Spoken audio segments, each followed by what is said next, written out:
ጤና ይስጥልን የተወደዳችሁ የቦርከና ሚዲያ ቤተሰቦቻችን የዕለተ ረቡዕ ግንቦት 5 ቀን 2018 ዓመተ ምህረት የሰዓቱን ዜናዎች ይዘን ቀርበናል። አበይት ዜናዎችን እናስቀድማለን። ታዋቂ የፖለቲካ እስረኞች በዛሬው ዕለት ከፍተኛ ጥበቃ ወደሚደረግበት ቃሊቲ ማረሚያ ቤት እንዲዘዋወሩ መደረጋቸው ታወቀ። በቂሊንጦ ማረሚያ ቤት በእስር ላይ የሚገኙ ታዋቂ የፖለቲካ እስረኞችና የምክር ቤት አባላት በከፍተኛ ጥበቃ ወደሚታወቀው የቃሊቲ ማረሚያ ቤት በዛሬው ዕለት እንዲዘዋወሩ መደረጉን ምንጮች አረጋግጠዋል። የዕለቱ ዜናችን ቀዳሚ ጉዳይ አድርገነዋል። አቶ ግርማ ሰይፉ ብስክሌት መንገድ ላይ የሚሄድ ካገኛችሁ በቃ መጤ ነው አሉ። የአዲስ አበባ በጀት 350 ቢሊዮን ብር ሆኖ ለኮሪደር ልማቱ ግን በወንዝ ዳርቻ ብቻ 1.3 ትሪሊዮን ብር ፈሰስ ተደርጓል ብለዋል። ተጨማሪ መረጃዎችን ይዘናል። የአማራ ክልል መንግስት የሚሊሻ ኃይሉን ከጽህፈት ቤት አደረጃጀት ወደ ኮሚሽንነት ከፍ ማድረጉን አስታወቀ።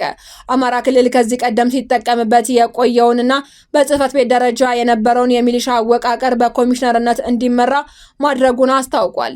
የዜናችን አካል ነው። የአሜሪካ የሶላር አምራቾች ከኢትዮጵያ ወደ አሜሪካ በሚላኩ ምርቶች ታሪፍ ላይ ምርመራ እንዲደረግ ጠየቁ።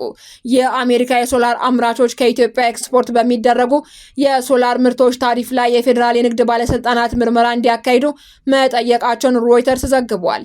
በዝርዝር እናደርሳችኋለን። ዜናዎቻችንን በዝርዝር እናቀርባለን። በቅድሚያ እውቅ የፖለቲካ እስረኞች በዛሬው ዕለት ከፍተኛ ጥበቃ ወደሚደረግበት ቃሊቲ ማረሚያ ቤት እንዲዘዋወሩ መደረጋቸው ተሰማ።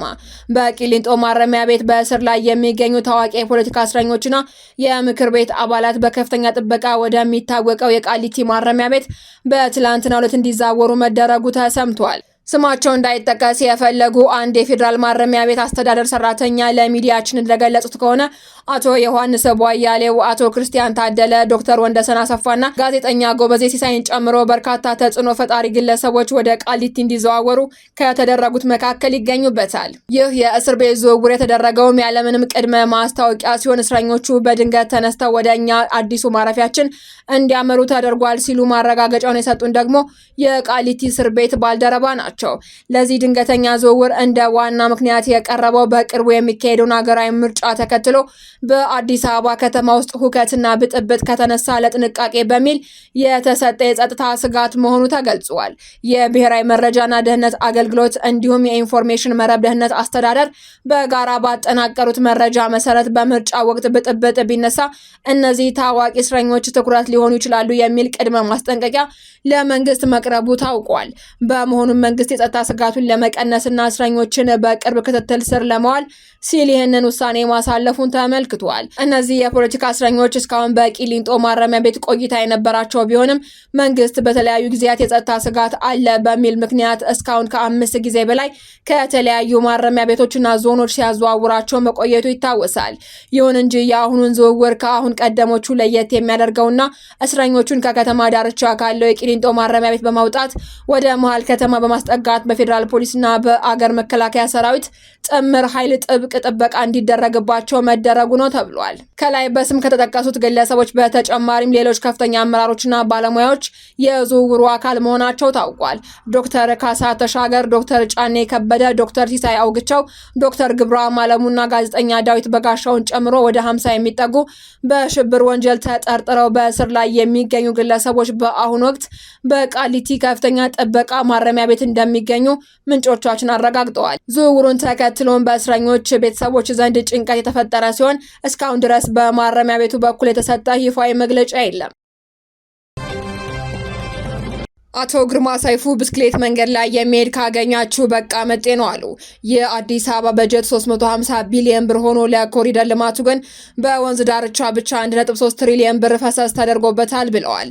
ናሽናል ሚዲያ አክሲዮን ማህበር አዲሲቱ አዲስ በሚል ርዕሰ ጉዳይ የአዲስ አበባ ከተማን ማደስና የልማት ስራዎች ላይ ያተኮረ ውይይት ትናንት በአድዋ ሙዚየም አካሂዶ ነበር።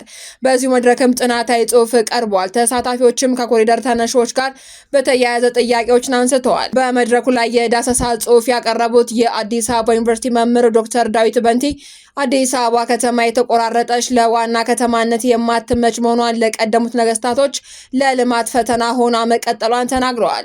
ተሳታፊዎች በኮሪደር ልማት ቤት ለፈረሰባቸው ሰዎች በትክክል ካሳ ስለመከፈሉ፣ በተዛወሩበት ቦታ በምን ሁኔታ እየኖሩ እንደሆነ፣ የኮሪደር ልማት መገንቢያ ገንዘብ ከየት እንደመጣ፣ የፋይናንስ ፕላኑ ምን ይመስል እንደነበር፣ የአዲስ አበባ ህዝብ የመያዝ አቅም ምን ያህል እንደሆነ ማብራሪያ እንዲሰጣቸውም ጠይቀዋል።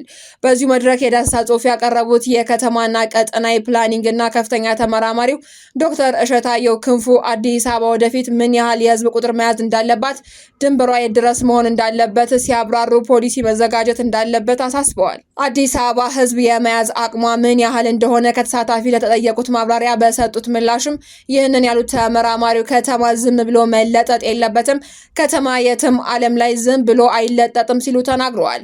በወቅቱ ማብራሪያ የሰጡት የአዲስ አበባ ከተማ ውበትና አረንጓዴ ልማት ቢሮ ኃላፊ ግርማ ሰይፉ ስለ ኮሪደር ልማት የፋይናንስ ጉዳይ ለተነሳው ጥያቄ የአዲስ አበባ በጀት 300 ቢሊዮን ብር ሆኖ በኮሪደር ልማቱ ግን በወንዝ ዳርቻ ብቻ 1.3 ትሪሊዮን ብር ፈሰስ ተደርጎበታል ሲሉ ተደምጠዋል። የኮሪደር ልማት የፋይናንስ ፕላን ምን ይመስል እንደነበር ሲያስረዱም ኮሪደሩ ከመንግስት ካዝና እንደሚሰራ ተደርጎ መወሰዱ ልክ አይደለም ብለው የፋይናንስ ፕላኑ የወጣውን በአብዛኛው በግሉ ሴክተር እንዲሰራ ተደርጎ ነው። የመንግስት ትልቁ ሚና በተለይ መሰረተ ልማቶችን የሚቀናጁበት ሁኔታ ነበር ብለዋል። ለምሳሌ በመንግስትና በግል አጋርነት በወንዝ ዳርቻ ብቻ በሰራና ስራዎች ከ1.3 ትሪሊዮን ብር በላይ ወጪ ተደርጓል ነው ያሉት አቶ ግርማ። ለልማት ግንባታ ገንዘቡ ከየት መጣ የሚለው ጥያቄን በተመለከተ የህብረተሰቡ በተለይ የባለ ሀብቱ ተሳትፎ በጣም ትልቅ ድርሻ ነበረው ባይ ናቸው። ቤታቸው ለኮሪደር ልማት የፈረሰባቸው ሰዎችን የካሳ ክፍያ ቅሬታን በተመለከተ ከተሳታፊዎች ለቀረበው ጥያቄ ደግሞ በመጀመሪያው የኮሪደር ልማት በችኮላ በጥድፊያ ከታች ጉዳዩ ሲፈጸም የነበሩብን ችግሮች አሉ በማለትም የመጎዳት ችግሮች ነበሩ ሲሉ አምነዋል። በሁለተኛው ኮሪደር ግን እንደ መመሪያ የተደረገው አንድ ሰው ከቦታው ሲነሳ ምትክ ቦታ ካሳ የኪራይ የሚገባውን ሳያገኝ ከቦታው አይነሳም ተብሎ ተወስኖ በዚያ መሰረት ነው የተነሳው ብለዋል። ነገር ግን በሚፈጸሙበት ጊዜ የመንጠባጠብ ነገሮች ይኖራሉ ነው ያሉት። ከኮሪደር ልማት ብልሽት ጋር በተያያዘ ብዙዎች በመቶ ሺዎች የሚቆጠሩ ብር ሲቀጡ የሚስተዋል ሲሆን አቶ ግርማ ሰይፉ ግን ሳር ላይ ብስክሌት የሚያቆሙትን አስቀጣቸዋለሁ ሲሉ ተናግረዋል። መስቀል አደባባይ አካባቢ ብስክሌት የሚነዱ ሰዎች ብስክሌትን ሳሬ ላይ አቆሙት አበድኩ የሚሉት አቶ ግርማ ለምን እንዳቆሙት ሲጠይቃቸው ብስክሌት ማቆሚያ እንዳጡ መናገራቸውን ገልጸው አሁን ተሰርቶላቸዋል ግን አሁንም ሳር ላይ ነው የሚያቆሙት ብለዋል። እነዚህ ሰዎች ከፍተኛ ቅጣትን አስቀጣቸዋለሁ ካሁን በኋላ ሳሩ ላይ ብስክሌት ቢያቆሙ ሲሉ ተደምጠዋል። አቶ ግርማ ሰይፉ ብስክሌት መንገድ ላይ የሚሄድ ካገኛችሁ በቃ መጤ ነው፣ መከራ አድርጎ ዳር ማስያዝ ያስፈልጋል ሲሉ ተናግረዋል። በዚሁ መድረክ ላይም የአዲስ አበባ ስነ ስሪት የተዋቀረችበትን መንገድ ለከተማ ልማትና እድገት አስቸጋሪ አድርጎታል ተብሏል። አመሰራረቷ በተናጠል የከተማ ፕላን ሳይሆን በልማዳዊ ሰፈራ መሆኑን ከነገስታቱ ጀምሮ ባለው ስርዓት ውስጥ አዲስ አበባን ለማዛመን ፈተና ሆኖ መቀጠሉን ተነግሯል። በመድረኩ ላይ የዳሰሳ ጽሑፍ ያቀረቡት የአዲስ አበባ ዩኒቨርሲቲ መምህሩ ዶክተር ዳዊት በንቲ አዲስ አበባ ከሌሎች የዓለም ከተሞች በእድሜ ትንሿ መሆኑን አንስተዋል። ከተማዋ የተቆራረጠችና ለዋና ከተማነት የማትመች ቦታ ላይ ነች ያሉት ዶክተር ዳዊት ይህም በጊዜያዊነት የከተማን ለማልማት ጥረት ሲያደርጉ ለነበሩ አገዛዞች ፈተና ሆኖ መቀጠሉን አስረድተዋል። በአጼ ኃይለ ሥላሴ ዘመነ መንግስት በኢዮቤልዩ የሲመተ በዓልና የአፍሪካ አንድነት ድርጅት ምስረታ ላይም አዲስ አበባን ለማልማትና ለማዘመን ጥረት መደረጉን በደርግና የኢህአዴግ ዘመንም ከተማዋን የማዘመን ስራዎች ሲሰሩ እንደነበር ያስረዱት መምህር ዳዊት በንቲ ይሁን እንጂ ይህንን የሚያሳይ የከተማ ልማት ሙዚየም የለንም ብለዋል። ይህም በቀደምት ስርዓቶች ከተማን ለማልማት በሚደረጉ እንቅስቃሴዎች ውስጥ የነበሩ ጉድለቶችና በጎ ጎኖችን ለመገምገም አስቸጋሪ መሆኑን አስረድተዋል። የአማራ ክልል መንግስት የሚሊሻ ኃይሉ ከጽህፈት ቤት አደረጃጀትነት ወደ ኮሚሽንነት ከፍ ማድረጉን አስታወቀ። አማራ ክልል ከዚህ ቀደም ሲጠቀምበት የቆየውንና በጽህፈት ቤት ደረጃ የነበረውን የሚሊሻ አወቃቀር በኮሚሽነርነት እንዲመራ ማድረጉን አስታውቋል። በዚህ ወቅትም በተለያዩ የክልሉ አካባቢዎች በሚደረጉ በትጥቅ የታገዙ ግጭቶች ላይ በቀዳሚነት እየተሰለፈ ያለው የሚሊሻ ኃይሉ የ30ኛ ዓመት ምስረታ በዓሉን እያከበረ መሆኑ ተገልጿል። በአማራ ክልል ፕሬዝዳንት አረጋ ከበደ ቢሮ የወጣው መረጃ የሚሊሻ ኃይሉ የክልሉን ሰላም በአስተማማኝ ደረጃ ለመጠበቅ የሚያስችል የሚሊሻ ኃይል እየተገነባ መሆኑን ያሳያል። አሁን ላይ በክልሉ በተለያዩ አካባቢዎች እየታዩ ያሉ የሰላም እጦቶች ህይወትን ከማጣትና የትራንስፖርት መስተጓጎል እስከ ኑሮ ውድነት ድረስ ጫና እያደረሰ መሆኑን ከዚህ ቀደም ተደጋግሞ ተዘግቧል። ተቋሙ በአዋጅ ተቋቁሞ ስራ የጀመረበት የምስረታ በዓሉን ከተቋማዊ ሪፎርም ጋር በማስተሳሰር በተለያዩ ዝግጅቶች በማክበር ላይ ነው ያለ ሲሆን የተለያዩ ወረዳዎች የኮሚኒኬሽን ቢሮ መረጃዎች ደግሞ ደግሞ አዳዲስ ሚሊሻዎችን ጭምር እየተመረቁ መሆኑን ያሳያሉ። የአማራ ክልል ሚሊሻ ኮሚሽነር አስቻል አላምሬ ለክልሉ መገናኛ ብዙሃን እንደተናገሩት ከሆነ ተቋሙ ወደ ኮሚሽን ከፍ ማለቱ ራሱን ችሎ ግዳጅ ለመፈጸምና ለጠንካራ የሚሊሻ ኃይል ግንባታ ወሳኝ እርምጃ መሆኑን ያሳያል። ኮሚሽኑ አክሎም የሚሊሻ ኃይሉ በአቅሙ እንዲገነባ፣ በስልጠና እንዲዳብር፣ በሰው ኃይልና በግብዓት የተሟላ እንዲሆንም ያስችለዋል ብለዋል። በክልሉ እየተካሄዱ ያለውን መንግስት የህግ ማስከበር ሲል የሚጠራው ዘመቻ አሁን ላይ በጥምር መከላከያ ከክልሉ አድማ ብተና ፖሊስ እንዲሁም ከሚሊሻ ጋር በጋራ በመሆን መንግስታዊ ወታደራዊ መረጃዎች ያመላክታሉ። ኮሚሽኑ አዲሱን መዋቅር በተመለከተ ለሚሊሻ ኃይሉ ክብር የሚሰጥ ሞራል የሚገነባ ለበለጠ ግዳጅ የሚያነሳሳ ተስፋ የሚሰጥ ተቋማዊ ሪፎርም በማለትም ገልጾታል። ክልሉ ይህንን ሪፎርም መሰረት በማድረግም የክልሉን ሰላም በአስተማማኝ ደረጃ በራስ አቅም ለመጠበቅ ያስችለዋል ያሉትን ኃላፊው ይህንን የሚደረግበት የሚሊሻ ኃይል እየተገነባ መሆኑን አስታውቀዋል። አክለውም ሚሊሻ ከሌሎች የጸጥታ ኃይሎች አደረጃጀት የሚለየው በየትኛውም አካባቢ ከህዝቡ ጋር አብሮ የሚኖር በመሆኑ ነው ተብሏል። ለዚህ ስራውን በአግባቡ ማደራጀትና እውቅና መስጠት በዘላቂነት ሰላም ግንባታ ወሳኝ ነው ያሉት ሲሆን በቀጣይ ክልሉ የሚሊሻ ኃይል ባለፉት ቀውስ ጊዜያት ላበረከተው አስተዋጽኦ ለከፈለው መስዋዕትነት በክልል ደረጃ ይከበራል ሲሉ አስታውቀዋል። ክልሉ ከሰሜኑ ጦርነት በኋላ በ2015 አጋማሽ ልዩ ኃይሉ ይፍረስ መባሉን ተከትሎና በሌሎች ጉዳዮች የተቀሰቀሰው ግጭት ምክንያት የብዙዎች ህይወት መቀጠፉን የንብረት ውድመት ማጋጠሙንና የሀገር ውስጥና ዓለም አቀፍ የሰብአዊ መብት ተሟጋች ድርጅቶች ባወጣቸው ሪፖርቶች ላይ አመላክተዋል። የአሜሪካ የሶላር አምራቾች ከኢትዮጵያ ወደ አሜሪካ በሚላኩ ምርቶች ታሪፍ ላይ ምርመራ እንዲደረግ ጠየቁ።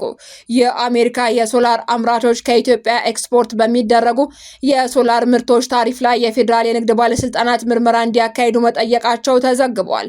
አምራቾቹ በቻይና የተመረቱ የሶላር ምርቶች በአሜሪካ የጣለባቸውን ታሪፍ ለማለፍ በኢትዮጵያ በኩል ኤክስፖርት እየተደረጉ ነው ተብሏል። ባለፈው ማክሰኞ ለአሜሪካ የንግድ መምሪያ የቀረበው ቅሬታ እንደ ቶዮና ኦሪጂ ሶላር ማኑፋክቸሪንግ ያሉ ኩባንያዎች በቻይና የተመረቱ ግብዓቶችን በመጠቀም በኢትዮጵያ ውስጥ የሶላር ሴሌቶችን እያመረቱ መሆኑን ይገልጻሉ። እነዚህ ምርቶች በኢትዮጵያውያን ቬትናም ውስጥ ወደ ሶላር ፓናልነት ተቀይረው ወደ አሜሪካ እንደሚላኩም ሮይተርስ ዘግቧል። ይህ ክስ የቀረበው ጠቅላይ ሚኒስትር አብይ አህመድ ኢትዮጵያ የታዳሽ ኃይል ምርትንና የኢንዱስትሪ የማምረት አቅሟን ለማሳደግ የምታደርገውን ጥረት አካል የሆነውን ግዙፍ የሶላር ማምረቻ ፋብሪካዎችን በሐዋሳ ኢንዱስትሪ ፓርክ ተገኝተው ካስመረቁ 3 ሳምንታት በኋላ ነው። የመንግስት መገናኛ ብዙሃን እንደዘገቡት ሚያዝያ 17 ቀን 2018 ዓ.ም የተመረቁት ፕሮጀክቶቹ የቱዮ ሁለተኛ ምዕራፍ ኦሪጂን እና ሉሚኔቲንግ የሶላር ፋብሪካዎችን እንዲሁም ኤችዜድ የጋዝ ፋብሪካዎችን ያካትታል።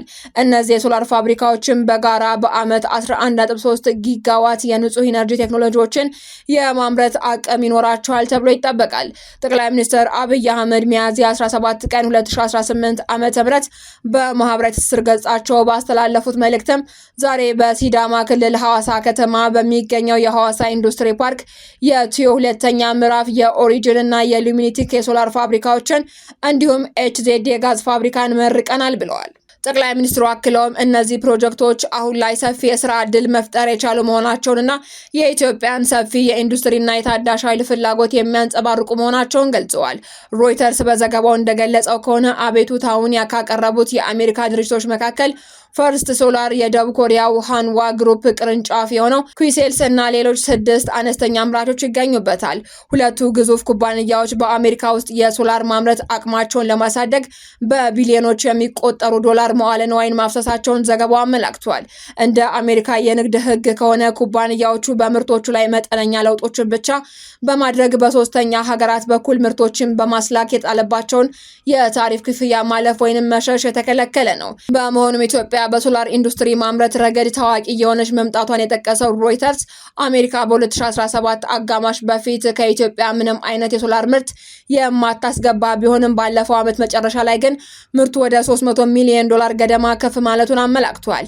ይህ ኢትዮጵያ በ2025 ለአሜሪካ 7ኛዋ ትልቅ የሶላር ምርት ላኪ ሀገር እንድትሆን አድርጓታል። የአቤቱታ አቅራቢው ቡድን ዋና ጠበቃና በዋይሊ ሬን ኤልኤፒ የህግ ተቋም አጋር የሆኑት ቲም ብራይትቢ በኢትዮጵያ እያየ ነው ያለው ሁኔታ የተለመደ የታሪፍ ማምለጫ መንገድ የተከተለ ነው ብለዋል። ጠበቃው አክለውም የአሜሪካ የሶላር ማምረቻ ኢንዱስትሪ ወሳኝ ምዕራፍ ላይ እንደሚገኝ ገልጸው በቢሊዮኖች የሚቆጠር መዋለ ንዋይ በፈሰሰበት፣ በሺዎች የሚቆጠሩ የስራ ዕድሎች በተፈጠሩ በፈጠሩበትና ትክክለኛውን የማምረት አቅም ወደ ስራ እየገባ ባለበት በዚህ ወቅት በተከታታይ በሚፈጸም የታሪፍ ስወራ ይህ እድገት እንዲስተጓጎል እንደማይፈቅዱ ተናግረዋል።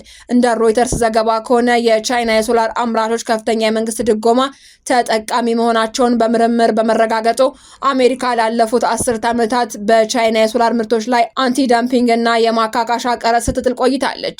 የቻይና የሶላር ማምረቻ ተቋም ወደ ማሌዥያ፣ ታይላንድ፣ ካምቦዲያ እና ቪየትናም መዛወራቸውን ተከትሎ ተመሳሳይ የታሪፍ ተመኖች በእነዚህ አገራት ላይ እንዲተገበር መደረጉንም ዘገባው አመላክቷል። አድማጮቻችን፣ የሰዓቱ ዜናዎቻችን ተጠናቀዋል። ስለተከታተላችሁ እናመሰግናለን። ሰላም።